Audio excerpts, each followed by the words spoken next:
Hi, this evening we're reading the Urantia book, paper 183, The Betrayal and Arrest of Jesus, part 1, The Father's Will.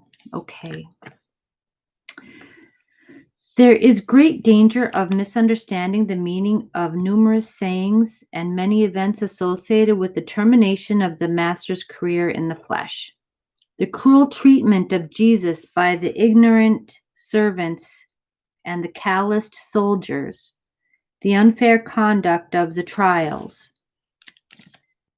and the unfeeling attitude of the professed religious leaders must not be confused with the fact that Jesus, in patiently submitting to all this suffering and humiliation, was truly doing the will of the Father in paradise.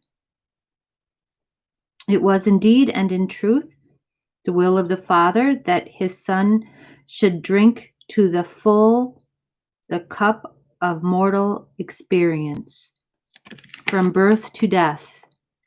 But the Father in heaven had nothing whatever to do with instigating the barbarous behavior of those supposedly civilized human beings who so brutally tortured the Master and so horribly heaped successive indignities upon his non-resisting person. These inhuman and shocking experiences which Jesus was called upon to endure in the final hours of his mortal life were not in any case a part of the divine will of the Father, which his human nature had so triumphantly pledged to carry out at the time of the final surrender of man to God, as signified in the threefold prayer which he indited in the garden while his weary apostles slept the sleep of physical exhaustion. Okay, so the Father's will, the way I understand it, was just that Jesus should experience all of what it means to be human, and if dying tragically and violently is part of that experience, like it is for many of us, that he should go through that experience.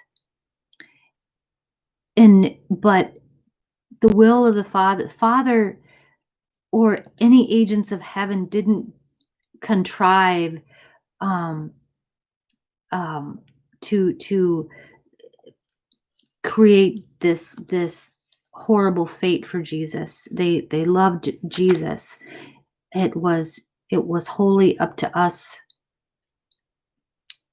how he was received and treated, and because of our state of our planet was one of double default, and we had a difficult beginning, and that's why he chose to come here to help us with these issues. So he knew he chose to come to the most challenging place that he could have come to fulfill this mission. So we shouldn't blame the Father for doing this to his Son or anything like that. It wasn't like that. It's just that this is part of what he had to go through to fully realize his humanity,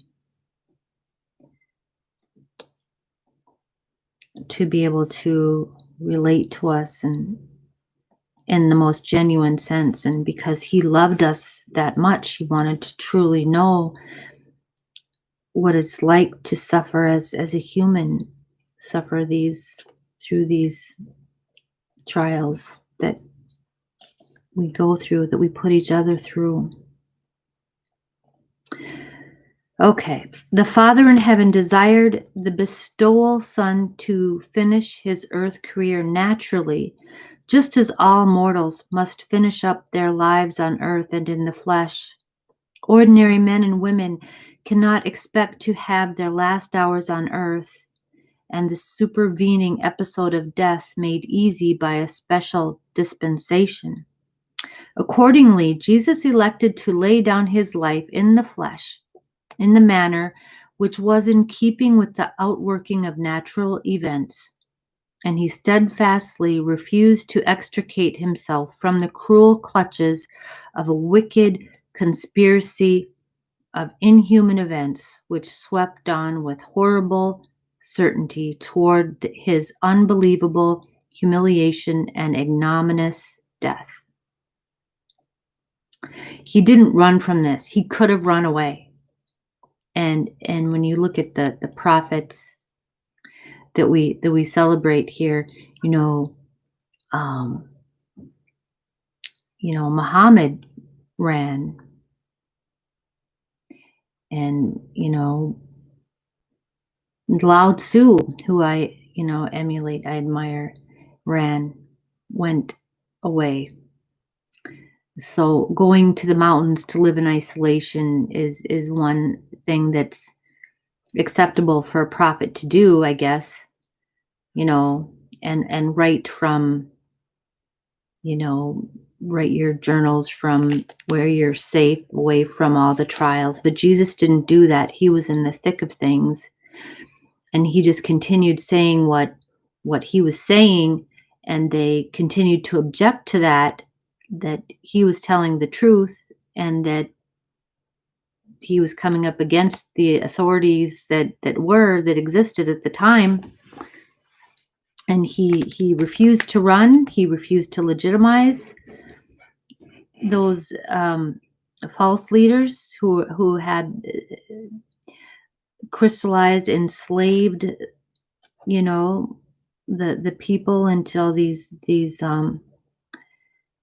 behaviors that were not helping them.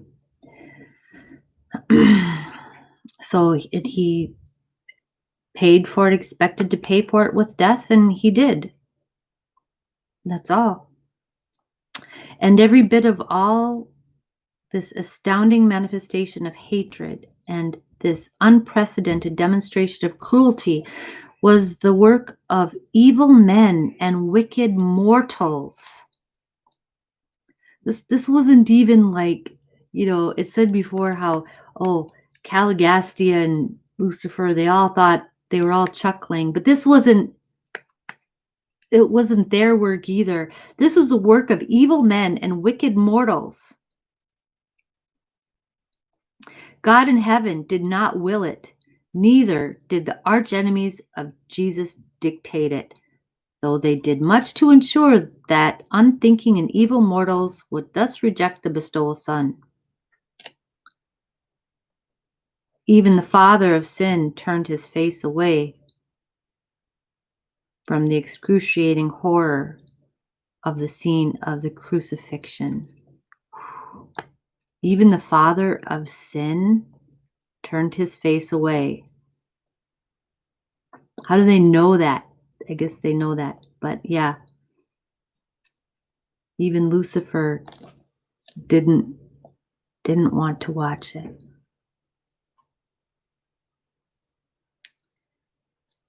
Even though they approved of it, they didn't will it or instigate it. This was human weakness that did this.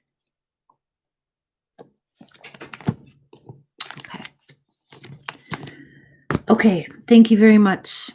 See you next time. Bye.